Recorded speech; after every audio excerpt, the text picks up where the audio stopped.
The rich cowboy suffered with a tumor that bulged from his neck like a second head. And when the little black girl said she could fix that, the world stopped spinning on Jed Thornwick's front porch. 3 doctors stood in a semicircle around the dying cattle baron. Their black bags sat useless in the dust. Dr. Cornelius Blackwood adjusted his spectacles and shook his head with the finality of a judge delivering sentence. Thornwick clawed at the wooden planks beneath him. The tumor pulsed with each labored breath. Sweat carved rivers through the dirt on his face. His empire of 10,000 acres and twice as many cattle meant nothing now. The thing growing from his throat had stolen his voice, his dignity, his time. The child's words cut through his delirium like a blade through silk. Every head turned toward the ornate gate. 12-year-old Magnolia Clearwater stood with her hands folded, her dark eyes fixed on the writhing man with unsettling calm. Her dress had been mended so many times the original fabric was a memory. Dust clung to her bare feet. Dr. Blackwood's laugh held no humor. He waved a dismissive hand toward the girl. The other physicians muttered among themselves about the audacity, the impropriety, the absolute impossibility of the situation. But Thornwick saw something in her gaze that stopped his world from tilting. Not pity, not fear, certainty. Maggie stepped closer to the gate. The iron bars cast shadows across her face. When she spoke again, her voice carried the weight of someone far older. "Mr. Thornwick, you stole my family's land 5 years ago, drove us into the settlement with nothing but the clothes on our backs. But I'm still willing to save your life." The foreman, Jake Morrison, stepped between them. His hand moved instinctively toward his gun. The motion was protective, territorial, a man defending his dying king from an impossible threat. "The question is," Maggie continued, her eyes never leaving Thornwick's face, "are you willing to let me?" Dr. Blackwood straightened his coat with sharp, angry movements. His reputation, built over 30 years of frontier medicine, was being challenged by a child whose very presence on this porch violated every social order he understood. Thornwick tried to speak. The tumor pressed against his windpipe, turning words into strangled gasps. His vision blurred at the edges. Death was a patient hunter, circling closer with each heartbeat. Jake leaned down, his voice urgent and low. "Boss, you can't seriously be considering this. Think about what people will say. Think about your standing in the community." The girl waited. She showed no impatience, no desperation to convince him. Her stillness suggested she had seen this moment before, had lived through variations of this choice in dreams or nightmares. Dr. Blackwood cleared his throat. "Mr. Thornwick, I understand desperation clouds judgment, but we cannot allow superstition to interfere with medical science. This child has no training, no understanding of anatomy or disease. To trust her would be suicide." Maggie's expression never changed. She had heard such dismissals before. They rolled off her like rain off stone. Thornwick's hand found the porch railing. He pulled himself up, swaying like a tree in a storm. The effort cost him everything. His breathing came in shallow, desperate pulls.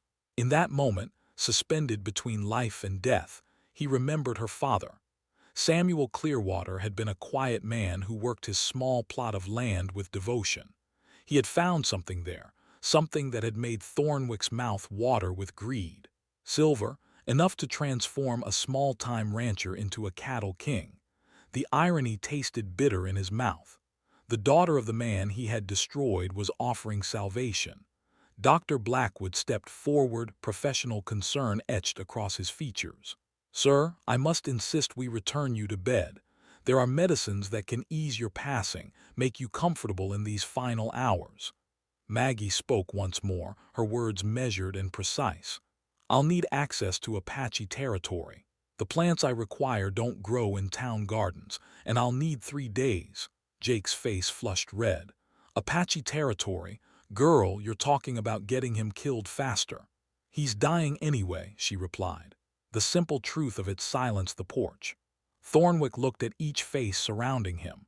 The doctors with their expensive education and useless remedies.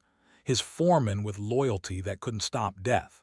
Then his gaze settled on the child who had walked out of his past to offer an impossible future. The tumor throbbed against his collar. His vision narrowed to a tunnel with the girl at its center. In her eyes, he saw something he had forgotten existed in this harsh land. Hope. His nod was barely perceptible, but it carried the weight of surrender. Not to death, but to the possibility that salvation could come from the most unlikely place. Dr. Blackwood stepped back, his medical bag snapping shut with finality.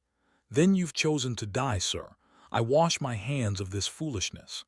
But Maggie was already opening the gate, her bare feet silent on the wooden steps. When she knelt beside Thornwick, her hands moved with the confidence of someone who understood the architecture of suffering. The wind picked up, carrying dust and the scent of distant rain. Change was coming to Copper Ridge County, whether it was ready or not. Darkness wrapped around Thornwick's study like a burial shroud. The heavy curtains blocked moonlight and prying eyes. Maggie's hands moved across his neck with the precision of someone reading scripture in a familiar tongue. Her fingers traced the tumor's edges. Each touch sent lightning through his spine, but he held still. The child's examination was clinical, methodical. She pressed here, listened there, her ear against his chest to hear the rhythm of a failing heart. Dr. Blackwood had positioned himself in the corner shadows. His presence was unauthorized but tolerated. Thornwick's weakness made him generous with permissions he would never have granted in health. The girl's hands stilled. She leaned back on her heels, her expression unreadable in the lamplight. When she finally spoke, her words carried the weight of prophecy. "The mass has roots that wrap around your windpipe. It's pressing against the major vessels, cutting off blood flow to your brain. Without intervention, you have perhaps 4 days." Blackwood shifted in his chair. His medical training told him the same story, but hearing it from a child's mouth felt wrong, unnatural. Maggie continued her assessment. "The growth pattern suggests it began approximately 8 months ago. You've been ignoring the early symptoms, the difficulty swallowing, the night sweats, the way your voice changed pitch." Thornwick's eyes widened. Every detail was accurate. No one else knew about the private struggles, the moments of weakness he had hidden from his household. "How do you know these things?" The question scraped past the tumor, barely audible. The girl's hands folded in her lap. Her posture straightened, and something shifted in her demeanor. The clinical mask slipped, revealing depths of pain that had no place in a 12-year-old's eyes. "I've seen this exact tumor before. On my father." The words fell into the room's silence. Blackwood leaned forward, his skepticism warring with curiosity. Thornwick felt the ground shifting beneath him, the way earth moves before a landslide. "Samuel Clearwater died of consumption," Blackwood said. "I signed the death certificate myself." Maggie's laugh held no humor. It was the sound dust makes when wind scatters it across broken ground. "You signed what was convenient." What kept questions from being asked? "My father had the same growth, the same symptoms. I was 10 then, too scared to try the treatment my grandmother had taught me, too afraid I'd make it worse." Her voice dropped to a whisper. "I let him die because I was a coward." The confession hung in the air between them. Thornwick studied her face, searching for the child she was supposed to be. He found only the hollow stare of someone who had buried their dead too young. "What treatment?" he managed. Maggie rose and moved to the window. Through a gap in the curtains, she could see the distant lights of the settlement where her people lived, where they scraped survival from the margins of his empire. "My grandmother came from a place where healers were revered, where knowledge passed from mother to daughter like precious stones. She taught me about plants that could shrink tumors, teas that could dissolve the hardest growths." She turned back to face him. "But she also taught me about justice, about the balance between mercy and judgment." Blackwood's chair creaked as he shifted uncomfortably. "Are you saying you've deliberately let people die?" The question needed no answer. The truth lived in her silence, in the way her shoulders squared against accusation. She had watched others suffer when she could have helped, had chosen their deaths with the cold calculation of a hanging judge. Mrs. Henley's husband, the banker Morrison. 3 others whose names don't matter. Her voice carried no guilt, no shame.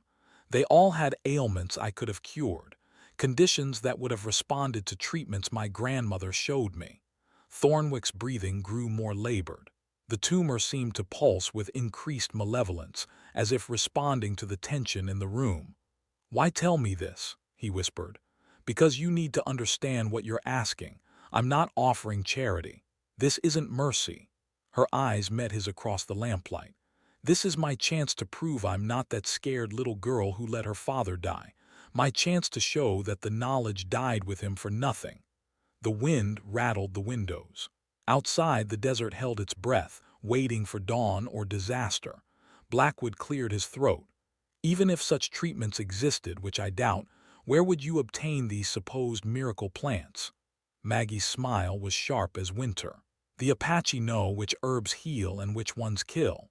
They've been using these medicines for generations, long before your medical books were written."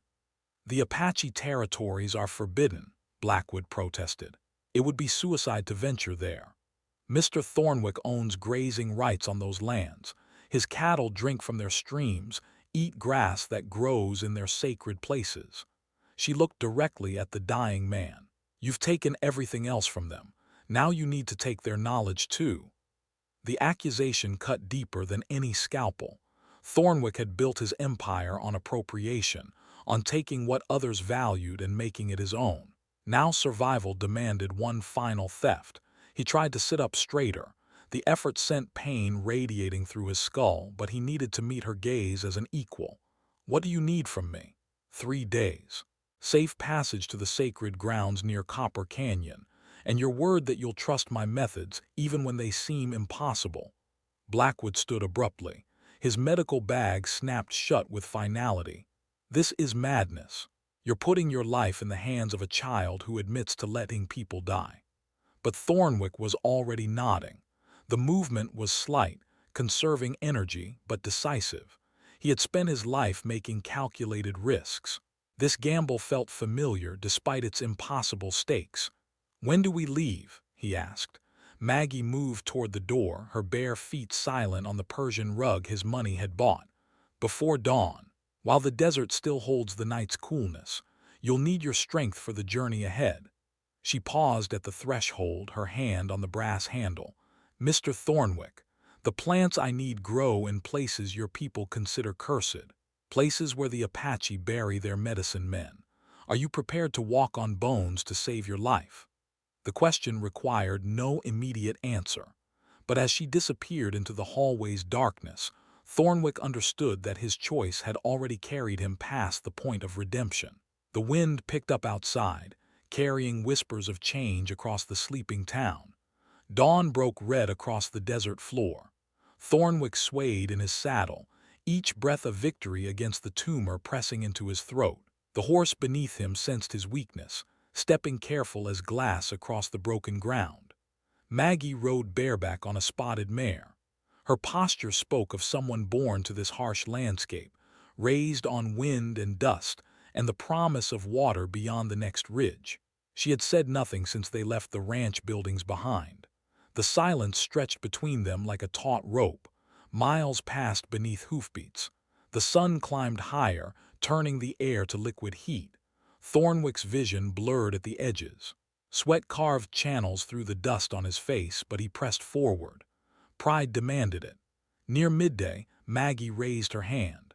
She slid from her horse and walked to a cluster of red rocks that rose from the earth like broken teeth. The formation offered shade, blessed coolness in the furnace of afternoon. Thornwick tried to dismount. His legs buckled. The ground rushed up to meet him, and darkness flickered at the corners of his sight. When awareness returned, he lay propped against stone. Maggie knelt beside him, her hand steady on his wrist, counting the rhythm of his failing heart. "You're dying faster than I calculated," she said. The words should have terrified him. Instead, they brought relief. Someone finally spoke truth in a world built on comfortable lies. Maggie reached into a cloth bag tied to her belt. She withdrew a small vial filled with liquid the color of dried blood. Her movements were precise, measured, the actions of someone who understood the weight of each decision. "Drink this." Thornwick accepted the vial. The liquid burned his throat, but the tumor's pressure seemed to ease. Air moved more freely through his windpipe. What was that? "Willow bark and desert sage. It will buy us time, nothing more." She settled against the opposite rock, studying his face. "The real medicine grows deeper in Apache territory, in places where white men's bones bleach under the sun."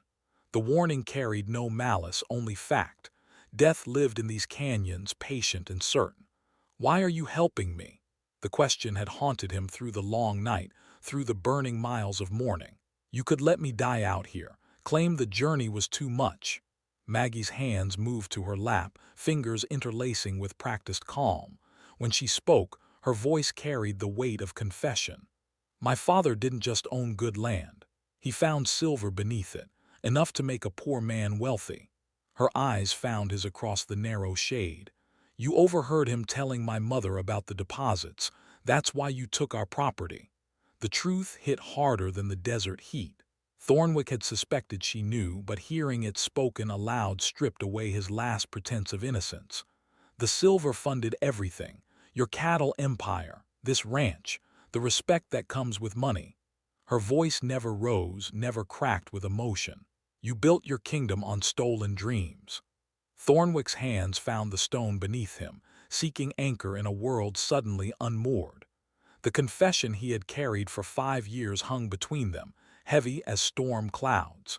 "I could have bought the land fairly, paid your father what it was worth. But that would have left him wealthy too, independent. A black man with resources is a dangerous thing in this territory." The observation cut to bone. Thornwick had taken the land not just for profit but to maintain the natural order, to keep Samuel Clearwater in his place. "So why save me?" he asked again. Maggie rose and walked to the edge of their shelter. Beyond the rocks, the desert stretched endless and unforgiving.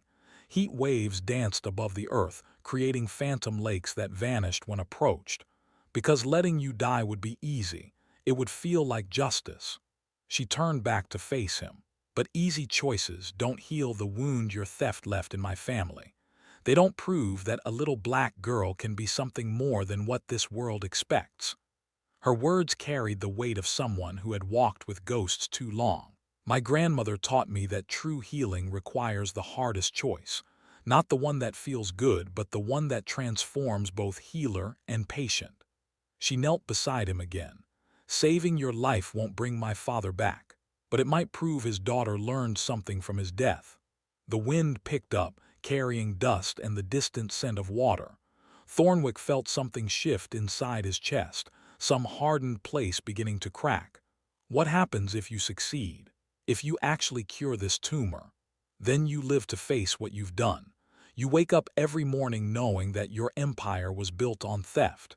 You look in the mirror and see a man who destroyed a family for profit." The prospect should have terrified him. Instead, it felt clean, honest in a way his life had not been for years. "And if I die out here, then I return to town and tell them the journey was too much. Dr. Blackwood will nod and say he warned everyone about trusting primitive medicine. Nothing changes." Maggie gathered her belongings, preparing to continue deeper into the forbidden territory. Her movements spoke of determination, of someone who had chosen their path and would walk it to its end. "There's something else you should know," she said, not looking at him. "Dr. Blackwood followed us. He's been tracking our movement since dawn, staying just out of sight." Thornwick's hand moved instinctively toward his gun. The weapon felt heavy, foreign in his weakened grip. "He wants to document your death, prove that abandoning real medicine for tribal remedies leads to inevitable tragedy." She helped him to his feet, her small hands surprisingly strong. "He's betting you'll die out here, and he'll be the hero who tried to save you from foolishness." The knowledge settled in his stomach like cold stone. Even in this place beyond civilization, politics and pride followed them. "Can you still find what you need with him watching?" Maggie's smile held secrets older than the rocks around them. "Dr. Blackwood thinks he understands this desert. He believes his medical training makes him superior to Apache wisdom." She mounted her horse with fluid grace. He's about to learn how wrong he is. They rode deeper into the sacred lands, where ancient spirits watched from shadows and the line between healing and dying grew thin as spider silk. Behind them, hoofprints marked their passage, and following those prints, another horse carried a man whose certainty would soon crumble in the face of truth his education had never contemplated. The mansion's guest room had been transformed into a makeshift hospital. Maggie moved between glass vials and clay pots with the precision of a conductor directing an orchestra. Each vessel contained liquids that caught lamplight in different ways. Some glowed amber. Others held the deep purple of twilight sky. Thornwick lay propped against white pillows that his money had bought from San Francisco merchants. The irony was not lost on him. His empire's luxuries now served as backdrop for medicine older than written history. The first day's treatment had begun with ceremony. Maggie burned sage in a small copper bowl, filling the room with smoke that made the air sacred. Her hands moved over his body without touching, reading heat and pain through invisible pathways. The tumor feeds on inflammation, she had explained. My grandmother's people understood that disease is fire inside the body. The healing plants carry coolness, the power to extinguish what burns wrong. By evening, Thornwick felt the tumor's grip loosening. His breathing came easier. Hope crept into places where despair had lived for months. The second day brought stronger medicine. Maggie prepared teas from roots she had gathered in Apache burial grounds. The liquid was bitter as punishment, but Thornwick drank without complaint. Each swallow was an act of faith. Dr. Blackwood appeared at irregular intervals, observing from the doorway with the intensity of a hawk watching prey. His presence added weight to the room's atmosphere. Suspicion hung heavy as storm clouds. The patient shows remarkable improvement, he had noted, making entries in a leather journal, though I suspect temporary relief rather than genuine healing. Maggie ignored his commentary. Her focus remained absolute, centered on the rhythm of treatment that had been passed down through generations of healers. On the second evening, she prepared the most potent remedy yet. The tea was made from plants that grew only in moonlight, their roots tangled around Apache bones. The liquid looked innocent as water but carried the concentrated power of earth itself. Thornwick raised the cup to his lips. The first sip went down smoothly. The second brought warmth to his chest. The third sip brought fire. Pain exploded through his throat. The tumor seemed to swell, pressing against his windpipe with renewed fury. His hands clawed at his neck, desperate to tear away the thing that was killing him. Maggie stepped back, her face draining of color. This was not the expected response.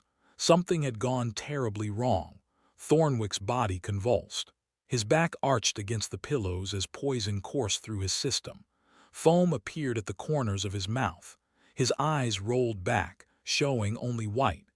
Dr. Blackwood rushed into the room, his medical bag already open. He pushed Maggie aside with rough hands, his fingers seeking a pulse at Thornwick's wrist. "What did you give him?" The demand cracked across the room sharp as a whip. Maggie stared at the teacup, her mind racing through possibilities. The preparation had been perfect. Each ingredient measured with absolute precision. Nothing should have caused this reaction. I followed my grandmother's recipe exactly, the same treatment that has worked for generations. Blackwood's hands worked frantically, checking Thornwick's breathing, pressing his ear to the man's chest. The heartbeat was irregular, skipping like a stone across water. "Your primitive remedies are killing him. Stand aside while real medicine tries to undo the damage." But Maggie was already moving, her own understanding asserting itself. She lifted the teacup to her nose, inhaling the liquid scent. Beneath the expected herbal aromas lay something else, something that did not belong, chemical residue, foreign and wrong. Her eyes found Blackwood's across the dying man's body. In that moment, understanding passed between them swift as lightning. He had tampered with her medicine, poisoned it to prove his point about savage treatments. "You added something to my tea." The accusation hung in the air between them. Blackwood's hands never stopped working, but his movements carried guilt now, the gestures of a man trying to hide evidence of his crime. "I added nothing. Your concoction was lethal from the beginning." Maggie knelt beside the bed, her small hands joining Blackwood's larger ones in the fight for Thornwick's life. But her mind was already working beyond the immediate crisis. She understood now why her father had died, why the tumor had resisted every treatment she had attempted as a frightened child. Someone had been sabotaging the medicine then too, someone who preferred dead black men to healed ones. The realization cut deeper than any blade. Her father's death had not been natural. It had been murder dressed as medical failure. Thornwick's breathing slowed. His skin took on the gray pallor of approaching death. The poison was winning, shutting down organs with methodical efficiency. Maggie faced the hardest choice of her young life. Let Thornwick die and protect herself from blame.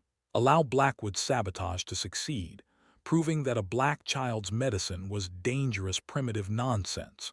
Or risk everything to save the man who had destroyed her family. Her hands moved to her medicine bag, withdrawing vials she had hoped never to use.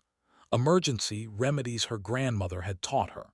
Treatments so dangerous they could kill instantly if applied incorrectly. "Step away from him," she told Blackwood. "I will not allow you to administer more of your poison. Then you'll watch him die knowing you caused it." The truth struck home. Blackwood's hands stilled, his certainty cracking under the weight of what he had done. His attempt to discredit primitive medicine had become attempted murder. Maggie began working with hands that never trembled. She mixed antidotes from memory, combining ingredients in proportions that had to be perfect. There would be no second chance. Outside the window, dawn was breaking over the desert. Light fell across the bed, where two different kinds of knowledge fought for a man's soul. The battle between old wisdom and new arrogance played out in heartbeats and shallow breaths. In the space between life and death, truth revealed itself with crystalline clarity. Blackwood stepped back, his medical bag forgotten. For the first time in his career, he was witnessing something beyond his understanding, something his education had never prepared him to face. Maggie's hands moved with the certainty of generations. Each gesture carried the weight of ancestors who had healed when healing meant survival, who had kept knowledge alive through centuries of persecution and doubt. Thornwick's breathing steadied. Color returned to his cheeks. The poison's grip loosened degree by degree as older medicine asserted its power. In that moment, the room held three people forever changed. A dying man learning what salvation cost, a doctor confronting the limits of his knowledge, and a young healer understanding that some battles must be fought regardless of their price. The desert wind rattled the windows, carrying whispers of change across the waking territory. The poison had been neutralized, but death still circled the room on silent wings. Thornwick lay between worlds, his breathing shallow as paper. The tumor pressed against his throat with renewed malevolence, as if the chemical assault had awakened something darker within it. Maggie knelt beside the bed, her hands steady despite the magnitude of what lay ahead. The final procedure could not wait. Each heartbeat carried Thornwick closer to a point where no medicine, ancient or modern, could pull him back. She withdrew a leather pouch from her bag. Inside lay pieces of obsidian, black as midnight and sharp enough to split thoughts. Her grandmother had carried these same stones across an ocean, through the horror of slavery, into freedom that tasted of dust and hope. "What are those?" Dr. Blackwood's voice cracked with exhaustion and guilt. "Surgical tools older than your medical schools." The obsidian caught lamplight and threw it back in fragments. Each piece had been shaped by hands that understood the architecture of pain, the precise angles needed to cut away disease without destroying the vessel that contained it. Maggie held the largest blade over the lamp's flame. The stone grew hot, absorbing fire until it could cauterize as it cut. The technique had been passed down through generations of healers who worked without the luxury of hospitals or sterile instruments. "You cannot perform surgery with rocks," Blackwood protested. "The risk of infection, of severing vital vessels, it's impossible." Your medical training teaches you to fear death. Mine teaches me to dance with it. She positioned herself at Thornwick's side, studying the tumor's contours through his skin. The mass had grown larger since their journey began, fed by stress and the body's failing defenses. It pulsed with its own rhythm, a second heart pumping corruption through his system. Thornwick's eyes fluttered open. Pain had burned away everything non-essential, leaving only the core of his being exposed. When he looked at Maggie, recognition flickered in his gaze. "Are you ready?" she asked. His nod was barely perceptible, but it carried absolute trust. The man who had built an empire on taking what belonged to others now surrendered completely to someone he had wronged beyond measure. Maggie's first cut was precise as prayer. The obsidian parted skin with surgical exactness, revealing layers of tissue beneath. Blood welled in the wound, but not the torrents Blackwood had expected. The heated stone sealed vessels even as it opened them. The doctor leaned forward despite himself. His medical training warred with what his eyes witnessed. The procedure defied everything he understood about anatomy and healing, yet it proceeded with undeniable skill. "How do you know where to cut?" "My hands remember what my mind was taught. The body speaks to those who listen." Maggie worked deeper, following pathways that Western medicine had not yet mapped. Her fingers read the landscape of Thornwick's illness through touch alone, navigating by instincts older than books. The tumor revealed itself gradually.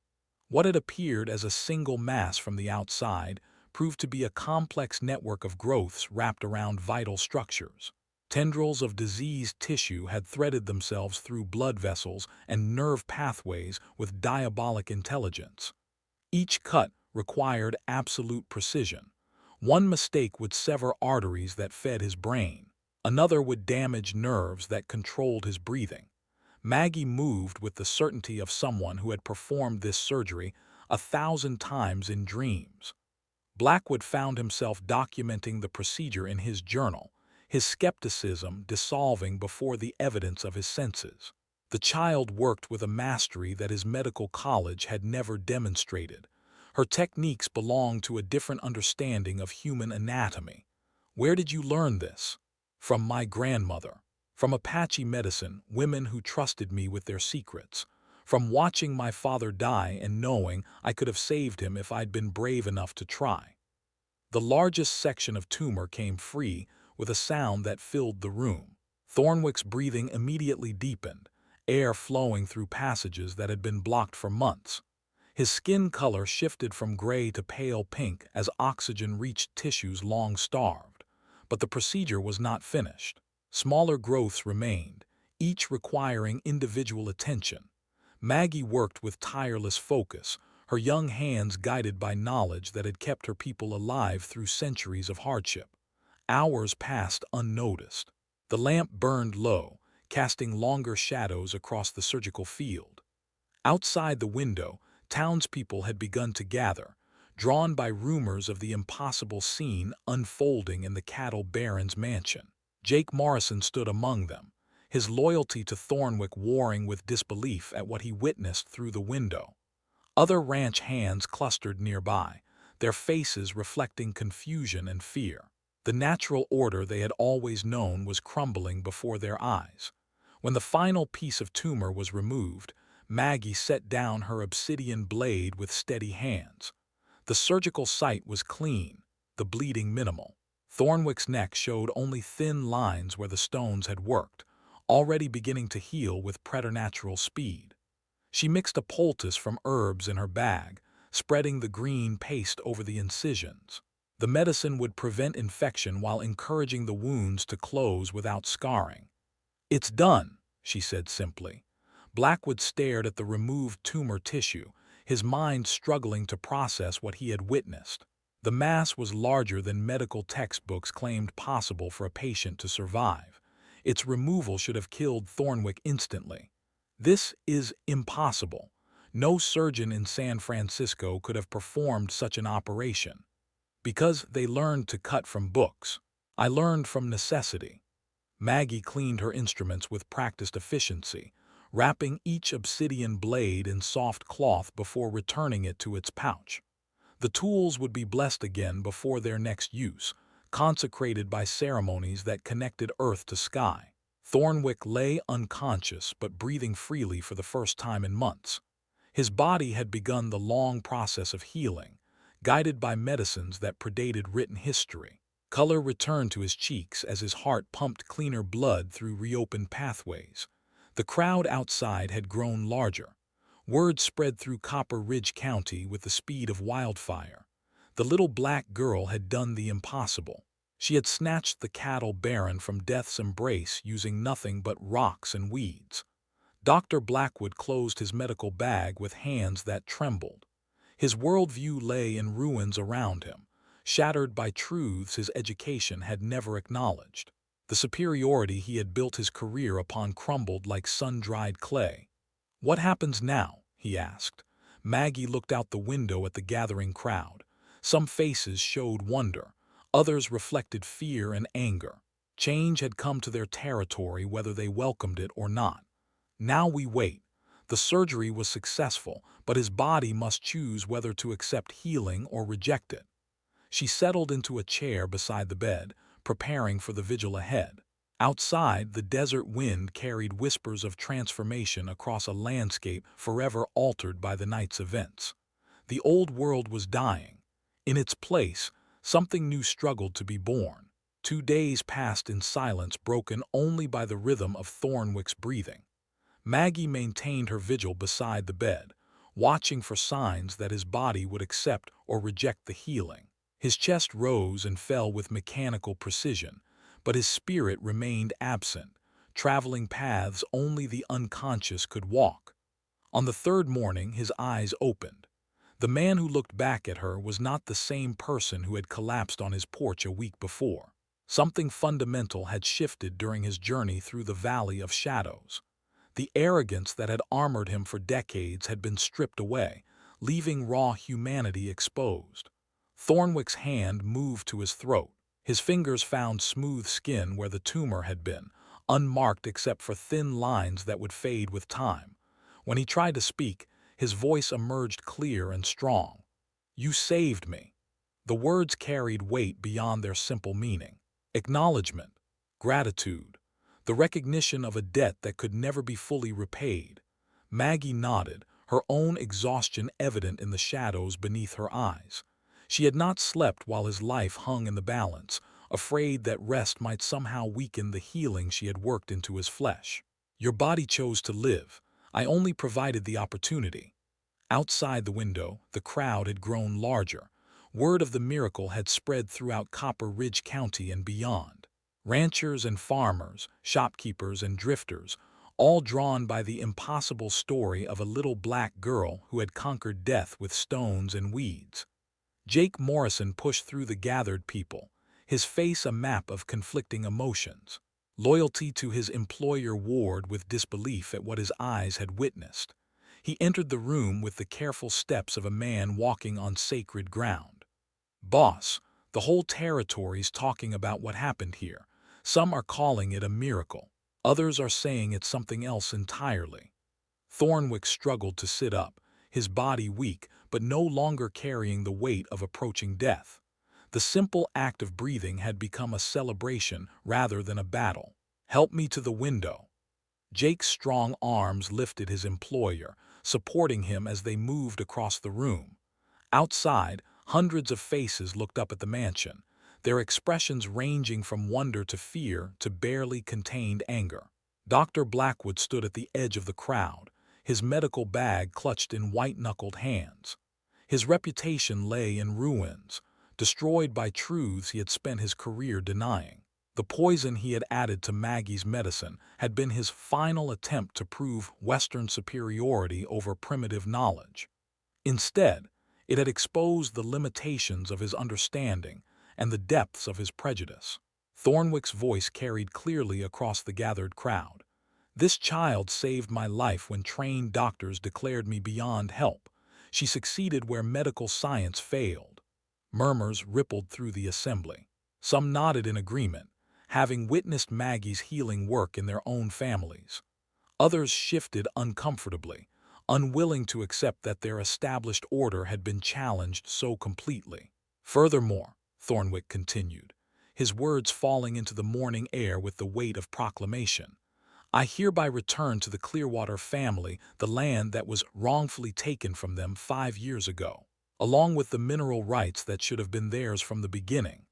The announcement struck the crowd like lightning.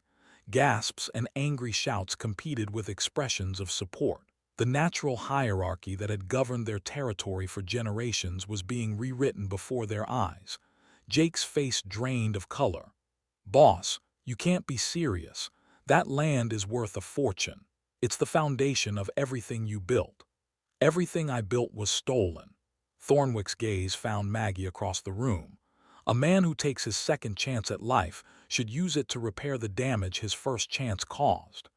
Maggie moved to the window, standing beside the man whose existence she had preserved despite every reason to let him die. Her presence beside him spoke louder than words about the transformation that had occurred in both their hearts. I'll be opening a healing practice, she announced to the crowd below, available to anyone who needs help, regardless of their ability to pay or the color of their skin. Dr. Blackwood stepped forward, his voice cracking with desperation. You cannot seriously be suggesting that this territory abandon proven medical practices for primitive remedies. I'm suggesting, Thornwick replied, that we have room for both, and that perhaps it's time our medical schools learned from traditions they have too long ignored. 6 months later, the settlement that had once housed only freed slaves and outcasts had grown into a thriving community. The Clearwater Medical Institute occupied a building funded by Thornwick Silver. Its doors opened to students of every background who showed aptitude for healing. Maggie stood in her garden, surrounded by plants that grew in careful rows between patches of wildflowers. The medicinal herbs she cultivated here would supply remedies for miles around, their potency enhanced by soil that had been blessed by Apache ceremonies and watered by desert springs. In her hands, she held an envelope bearing the seal of a prestigious Eastern medical college. The letter inside offered admission to their program, accompanied by a recommendation that praised her surgical skills and deep understanding of human anatomy. Thornwick approached through the garden paths, his step steady and strong. The man who had once ruled through intimidation now spent his days ensuring that knowledge could flow freely between cultures, that healing could occur without regard for social barriers. Will you accept their offer? He asked. Maggie looked across the garden where children of all backgrounds learned to identify healing plants and mix basic remedies. The future she had envisioned was taking root in desert soil, growing stronger with each passing season. Perhaps someday, when this work is established enough to continue without me. She folded the letter carefully, placing it in her apron pocket. There's still too much healing needed here. The wind picked up, carrying the scent of sage and growing things across the transformed landscape. In the distance, the mountains stood eternal against an azure sky, witnesses to the changes that had swept across their domain. Two people who had found redemption in the most unlikely circumstances continued their work, planting seeds of change that would grow long after their names were forgotten.